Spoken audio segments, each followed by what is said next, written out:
Good Good morning, morning. Rickey. Good morning, everyone.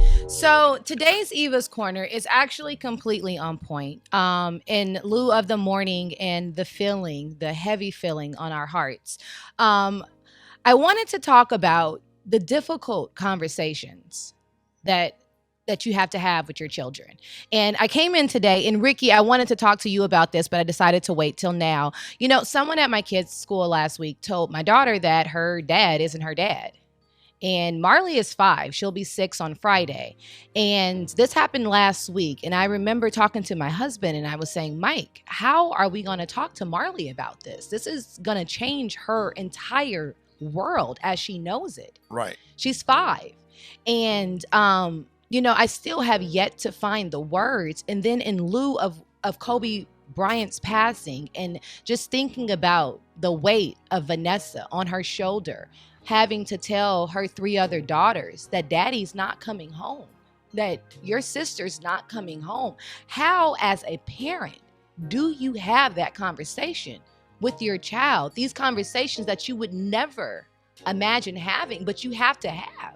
How do you do that, Rick? Yeah, I mean, it's one of those things where you just have to get in a room and sit down and articulate the conversation because all kids are different. Some kids you can put it one way, and everybody know their kids because all of our kids are different. And some kids you have to just really break down. I remember when Miss Dale passed away, this lady that lived behind me, and my daughter was so crazy about her and de-essence, and I had to tell her Miss Dale was killed in a car accident, and my daughter came home from school. She got off the bus, and I had to go sit her down. And I told her, I said, listen. I said, I want you to understand that Miss Dale really, really loves you. And I said, I know you love Miss Dale. I said, well, Miss Dale is in heaven right now. And and we just gonna celebrate, Miss Dale. And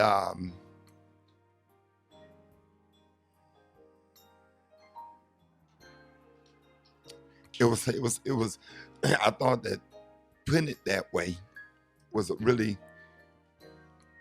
because once she realized that, she's like, okay, Miss Dale's going to heaven. What does that mean? Yeah. Then I said, well, we won't get to see her, but she'll be watching over us. And my man, she cried. Yeah. And she cried and she cried. And it was just, that was hard because, Dr. Isaac, who's one of my best friends, he lives in Atlanta, but he used to live behind us. And I just remember having to have that conversation with her.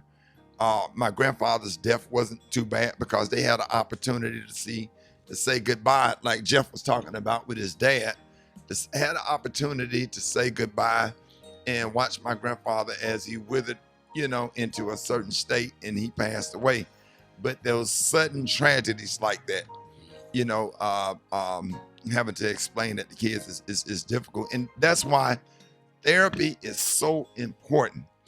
Black folks, please. But we also got to be honest. Yeah. And find those conversations can't be about us. Right. They got to be about our babies.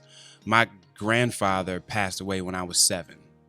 And it wasn't until I was 18 I found out he had committed suicide.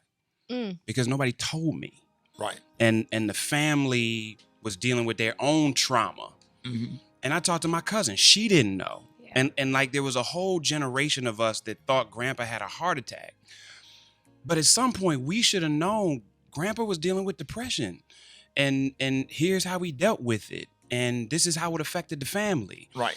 And so I think we are trying so hard to protect our babies. Right.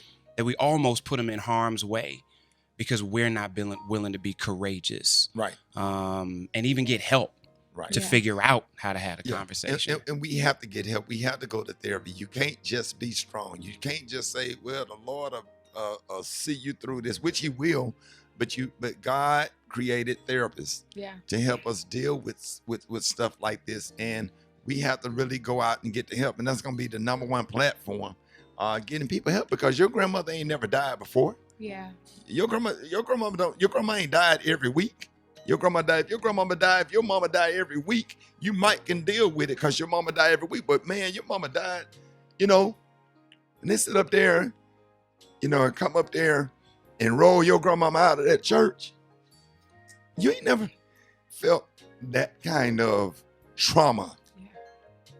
I felt like my lungs, my kidneys, I feel like my organs shut down when them funeral directors came and rolled my grandmama out of that church.